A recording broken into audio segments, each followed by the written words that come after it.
anak-anak, apa kabarnya hari ini? Siap belajar dengan Bu Erna? Nah, hari ini kita akan belajar tema 1, subtema 1, pembelajaran 1. Nah, KD-nya adalah Bahasa Indonesia 3.1 dan 4.1 dan IPS 3.2 dan 4.2. Nah, manfaat kita belajar kali ini, kita dapat mengidentifikasi dan menyajikan gagasan pokok dan gagasan pendukung. Lalu kita dapat menyebutkan dan mengkomunikasikan keragaman budaya, etnis, dan agama.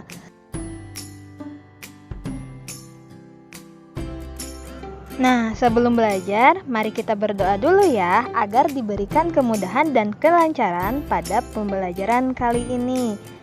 Jika sudah, persiapkan alat tulis kalian, lalu kita mulai pembelajarannya. Selamat belajar anak-anak.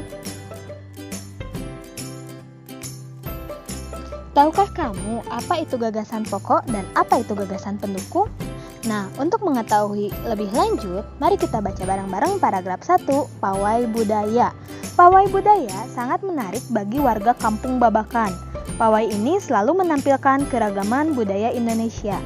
Udin dan teman-teman tidak pernah bosan menanti rombongan pawai lewat. Tahun ini mereka datang ke alun-alun untuk melihat pawai tersebut. Kakek Udin pun terlihat sabar menanti. Terdengar suara gendang yang menandakan rombongan pawai semakin dekat. Nah, anak-anak, dapatkah kamu simpulkan dalam paragraf 1 manakah yang disebut dengan gagasan pokok dan manakah yang disebut dengan gagasan pendukung? Nah, betul sekali ya bahwa gagasan pokoknya adalah pawai budaya sangat menarik bagi Kampung Babakan. Sedangkan gagasan pendukungnya, yang pertama, pawai itu selalu menampilkan keragaman budaya Indonesia. Yang kedua, Udin dan teman-teman tidak pernah bosan menanti rombongan pawai lewat. Yang ketiga, tahun ini mereka datang ke alun-alun untuk melihat pawai tersebut. Yang keempat, kakek Udin pun terlihat sabar menanti. Terdengar suara gendang yang menandakan rombongan pawai semakin dekat. Nah, dari sini dapat kita simpulkan bahwa gagasan pokok itu adalah ide utama yang dibahas dalam bacaan, bisa kalimat inti atau pokok paragraf. Nah, gagasan pokok ini biasanya ditemukan pada kalimat utama yang terletak di bagian awal, akhir, atau awal dan akhir paragraf. Nah, sedangkan gagasan pendukung adalah uraian atau tambahan informasi untuk gagasan pokok. Nah, bagaimana cara menentukan gagasan pokok dan gagasan pendukung? Adapun langkah-langkah menentukan gagasan pokok dan gagasan pendukung, yang pertama, bacalah teks dengan cermat, cermati kalimat pertama hingga kalimat terakhir pada setiap paragraf, lalu temukan kalimat utama dan kalimat penjelas dalam paragraf tersebut. Nah, anak-anak, untuk menambah pemahaman kalian bisa menambah ilmu dengan mencari sebuah artikel atau cerita, lalu tuliskan gagasan pokoknya dan gagasan pendukung di setiap paragraf tersebut. Nah, selanjutnya kita akan belajar tentang bentuk-bentuk keragaman di Indonesia. Tahukah kamu bahwa Indonesia memiliki berbagai macam-macam keragaman? Yang pertama itu ada keragaman suku bangsa. Nah, suku bangsa itu adalah sekelompok golongan yang hidup bersama di suatu tempat dan memiliki ciri-ciri budaya setempat. Contohnya ada Pulau Sumatera, ada suku Batak, Minangkabau, dan Aceh. Ada Pulau Jawa dan Bali, ada suku Jawa, ada suku Sunda, ada suku Betawi, dan suku Bali. Yang ketiga ada Pulau Kalimantan, ada suku Dayak, Banjar, Melayu.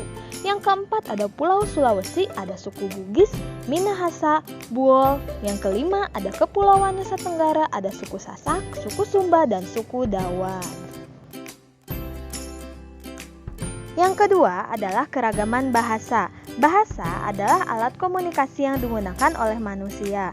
Bahasa yang digunakan suku bangsa itu berbeda-beda ya. Contohnya, ada kumaha damang, itu adalah bahasa Sunda yang berasal dari Jawa Barat. Atau baa kaba, itu adalah bahasa Batak yang berasal dari Sumatera Utara.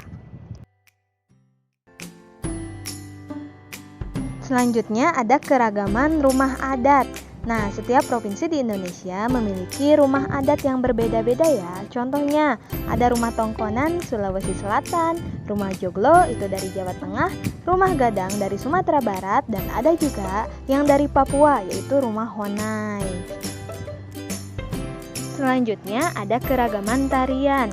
Tari adalah salah satu bentuk kesenian yang memadukan antara gerakan tubuh dan iringan musik.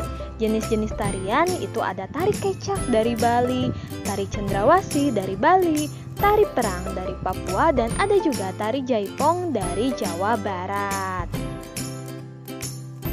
Selanjutnya adalah keragaman pakaian tradisional. Pakaian adat atau pakaian tradisional adalah pakaian khas suatu daerah yang biasanya dipakai dalam acara adat. Contoh pakaian adat yang pertama ada bundo kanduang, itu adalah dari Sumatera Barat, ada beskap dari Jawa Tengah, ada payas dari Bali. Lalu ada keragaman senjata tradisional. Senjata tradisional adalah senjata yang digunakan sebagai pelengkap pakaian adat. Adapun senjata tradisional yang pertama ada rencong dari Aceh, ada keris dari Jawa, ada tombak trisula itu dari Sumatera Selatan atau Jambi. Selanjutnya ada keberagaman alat musik. Alat musik tradisional beraneka ragam. Bahkan ada alat musik Indonesia yang sudah dikenal oleh mancanegara. Contohnya itu ada kecapi yang berasal dari Jawa Barat, ada tifa yang berasal dari Papua, ada juga angklung yang berasal dari Jawa Barat, ada sasando yang berasal dari NTT atau Pulau Rote, dan masih banyak lagi.